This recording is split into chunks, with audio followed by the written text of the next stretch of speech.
It's time now for Better Money with Joel Johnson. Today we are talking about retirement, specifically how to decide where you should retire. Joel is a certified financial planner and managing partner at Johnson Brunetti. Welcome.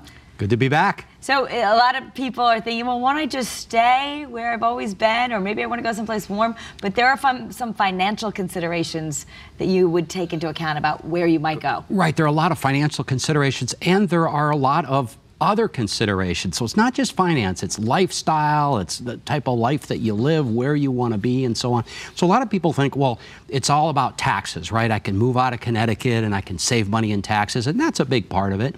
But it's a number of different factors also, and sometimes those factors keep people in Connecticut. It's always a trade-off. All right, so here's how you can determine. You have some points. And number one, you want to think of cost of living. Right, cost of living is a big deal. I was just in Southern California last week. The cost of living is much higher than it is here, San Diego and Orange County and so on.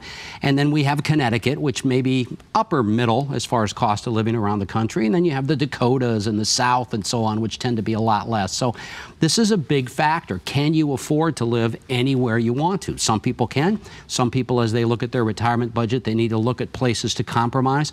And this might be one of them. Go somewhere where there's a lower cost of living. Again, not just taxes, other areas. But then you got to factor in the access to health care. Right, and clearly up here in the Northeast is one of the better places to be for access to talented doctors, progressive hospitals, and so on. So that might be something that keeps people here in the Northeast. And then you want to think about proximity to family and friends, because most of us probably don't just want to go alone somewhere.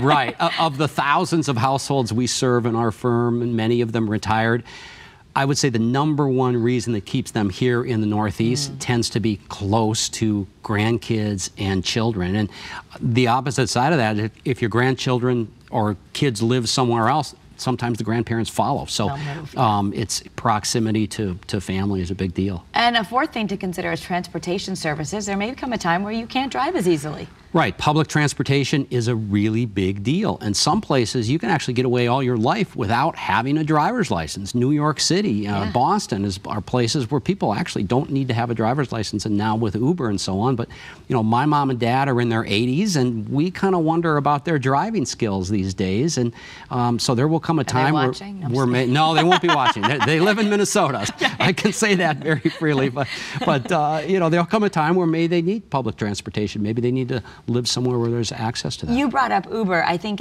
some of these ride-sharing services probably have changed things and made it easier for people. I know younger people will sometimes get their parents a ride to the doctor's appointment using Uber or Lyft or something like that. Yeah, those services are great. It makes private cars affordable, right? It used to be you had to hire the car service, and it was $300 to get from here to the Boston airport. And it's just not that way anymore. So Uber, Lyft, those are great services where that will change the dynamic of where people want to retire, because now all of a sudden customized transport, you don't have to go to the bus stop, customized transport is available to everybody. All right, so those are things you need to consider, and then once you lay it all out, and maybe it's an answer that you didn't expect. Yeah, absolutely. All right, thank you so much, Joel. Thanks, Kara. And if you have a question for Joel or his team, you can go to bettermoneytv.com, and I know you guys answer all the questions. We love to get the questions and answer every single one. All right.